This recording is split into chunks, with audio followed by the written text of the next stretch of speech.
আসসালামু আলাইকুম। আমি আপনাদের জন্য আবার একটা নতুন রেসিপি নিয়ে এসেছি। রেসিপিটা আপনারা লাস্ট পর্যন্ত দেখতে থাকুন। আপনারা তো আমার অনেক রেসিপি দেখেছেন, মাছের রেসিপি, ডিমের রেসিপি, চিকেনের রেসিপি। আজকে যে রেসিপিটা আমি বানাচ্ছি আপনারা কিন্তু পুরো রেসিপিটা আমার দেখবেন আর বাড়িতেও ট্রাই করবেন। আমি কিন্তু খুব সহজ পদ্ধতিতে সোয়াবিনের তরকারি রেসিপিটি বানাচ্ছি। আপনারাও বাড়িতে ট্রাই করবেন আর কেমন হয়েছে আমার রেসিপিটা আমাকে অবশ্যই কমেন্টে জানাবেন। এই রেসিপির জন্য আমি এখানে নিয়ে নিয়েছি সোয়াবিন। সোয়াবিনকে আমি পানি দিয়ে 20 মিনিটের মতন ভিজিয়ে রাখবো। পানি দিয়ে দিয়েছি, এবারে এটাকে ঢাকা দিয়ে এক সাইডে রেখে দেব। নিয়েছি আমি পেঁয়াজ কুচি, আর নিয়ে নিয়েছি টমেটো, আর নিয়ে নিয়েছি আমি রসুন, আর নিয়ে নিয়েছি আদা। পেঁয়াজটাকে আমি লম্বা লম্বা করে কেটে নিয়েছি। এবারে এগুলোকে আমি কড়ার মধ্যে দিয়ে দেব। কড়াই চাপিয়ে দিয়েছি, কড়ার মধ্যে দিয়ে দিয়েছি তেল। কেটে রাখা পেঁয়াজ, টমেটো, রসুন, আদা দিয়ে দেব।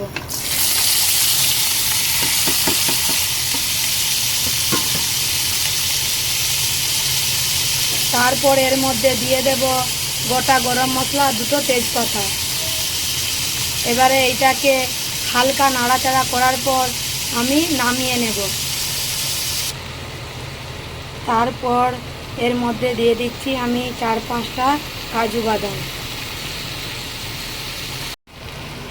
হালকা নাড়াচাড়া করে নিয়েছি আর কাঁচা গন্ধটাও চলে গেছে। এবারে এটাকে একটা প্লেটের মধ্যে ঢেলে নেব। প্লেটের মধ্যে তো ঢেলে দিলাম। এবারে মশলাটাকে ভালোভাবে ঠান্ডা হতে দেব। ওই একই কড়ার মধ্যে আমি নিয়ে নিয়েছি আবার তেল। তেলের মধ্যে দিয়ে দেব আমি কেটে রাখা আলু।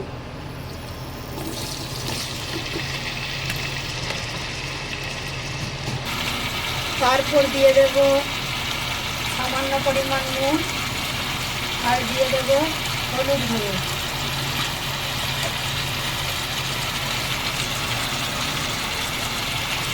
এবারে এটাকে ভালোভাবে নাড়িয়ে নেব। এইভাবে আলুটাকে নাড়িয়ে চাড়িয়ে লাল লাল করে ভেজে নেব। আলু লাল লাল করে ভাজা হয়ে গেছে, এবারে এটাকে আমি তুলে নেব।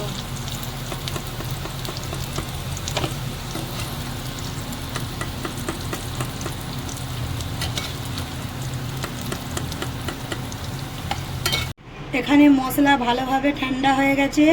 এবারে এটাকে একটা মিক্সি জারের মধ্যে ঢেলে নেব।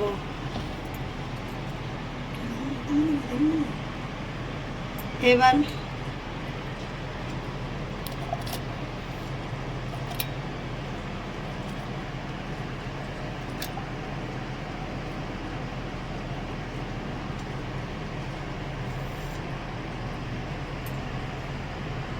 এটাকে ভালোভাবে পিষে নেব। তারপর এইদিকে সয়াবিনটাও ভালোভাবে ভিজে গেছে। আমি পানি থেকে সয়াবিনটাকে ছেঁকে তুলে নেব। এইভাবে আমি পানিটাকে ভালোভাবে নিচড়ে নেব, যাতে সয়াবিনের মধ্যে একটুও না পানি থাকে। ভালোভাবে টিপে টিপে নিচড়ে নেবেন।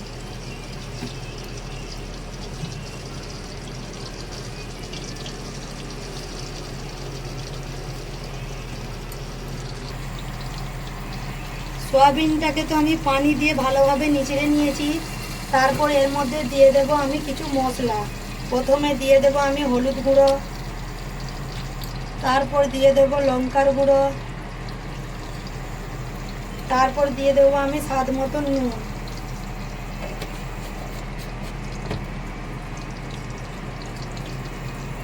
তারপর দিয়ে দিচ্ছি ধনে গুঁড়ো,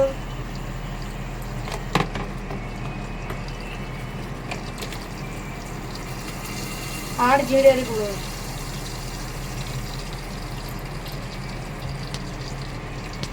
ভালোভাবে মশলাগুলোকে আমি মাখিয়ে নেব।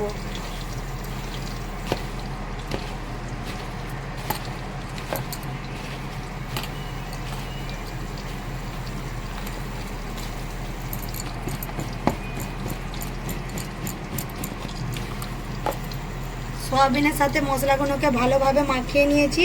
তারপর এর মধ্যে দিয়ে দেব ডিম। এখানে নিয়ে নিয়েছি আমি দুটো ডিম। দুটো ডিমকে আমি ভেঙে সোয়াবিনের মধ্যে দিয়ে দেব। ডিম তো ভেঙে দিয়ে দিয়েছি, এবারে সোয়াবিনের সাথে ডিমটাকে ভালোভাবে মাখিয়ে নেব।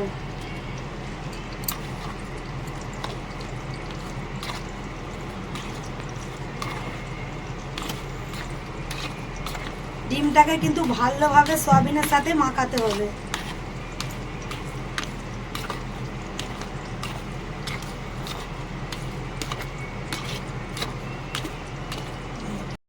ডিম ভালোভাবে সয়াবিনের সাথে মাখিয়ে নিয়েছি। আর এইদিকে চাপিয়ে দিয়েছি আমি কড়ার মধ্যে কিন্তু আলু ভাজা তেলটা রয়ে গেছিলো। আরও সামান্য আমি তেল দিয়ে সয়াবিনটাকে লাল লাল করে ভেজে নেব।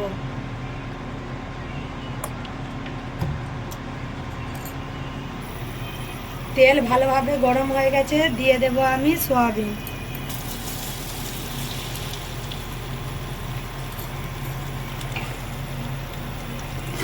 তেলের সাথে সয়াবিনটাকে ভালোভাবে নাড়িয়ে নেব। এটাকে নাড়িয়ে চাড়িয়ে লাল লাল করে আমি ভেজে নেব।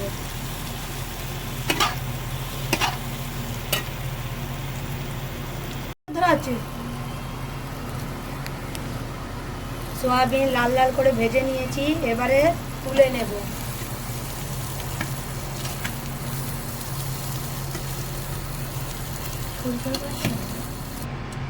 ওই একই কড়ার মধ্যে দিয়ে দেব আমি সরিষার তেল।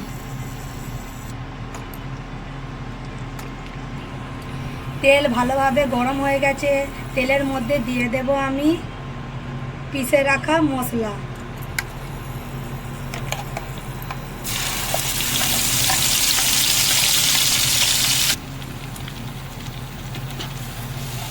তেলের সাথে ভালোভাবে এটাকে নাড়িয়ে নেব।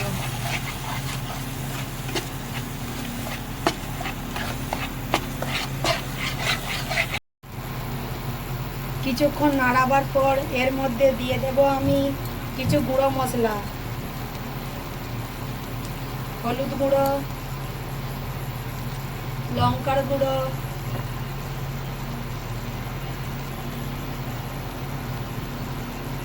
ধনের গুঁড়ো, আর দিয়ে দেব আমি জিরে গুঁড়ো। আর রঙের জন্য দিয়ে দেব সামান্য পরিমাণ কাশ্মীরি লঙ্কার গুঁড়ো। মশলাগুলো ভালোভাবে কষিয়ে নেব। আর দিয়ে দেব আমি স্বাদ মতন নুন।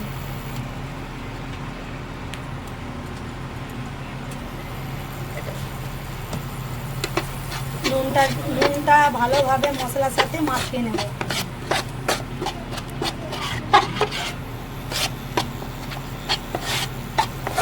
মশলা যাতে পুড়ে না যায়, মশলার মধ্যে দিয়ে দিচ্ছি আমি মশলা পিষা পানি।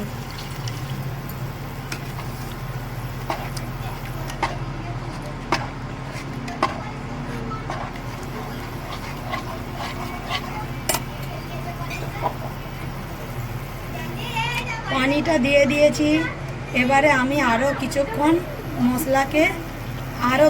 আমি মশলাটাকে কষিয়ে নেব। মশলা ভালোভাবে কষানো হয়ে গেছে, মশলা দিয়ে তেলও ছেড়ে গেছে। এবারে দিয়ে দেব আমি ভেজে রাখা সয়াবিন, আর দিয়ে দেব ভেজে রাখা আলু। এবারে ভালোভাবে মশলার সাথে আলু আর সয়াবিন কষিয়ে নেব। কিছুক্ষণ আলু আর সয়াবিন মশলার মধ্যে কষিয়ে নেওয়ার পর এর মধ্যে দিয়ে দিচ্ছি আমি ফেটিয়ে রাখা টক দই। টক দইটা দিয়ে ভালোভাবে আরেকবার কষিয়ে নেব।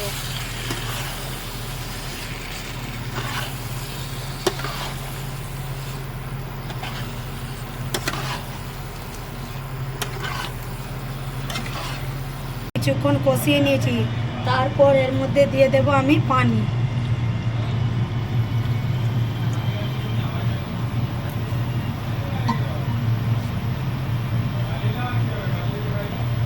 পানি তো দিয়ে দিলাম, তারপর আমি গ্রেভিটাকে ভালোভাবে ফুটিয়ে নেব।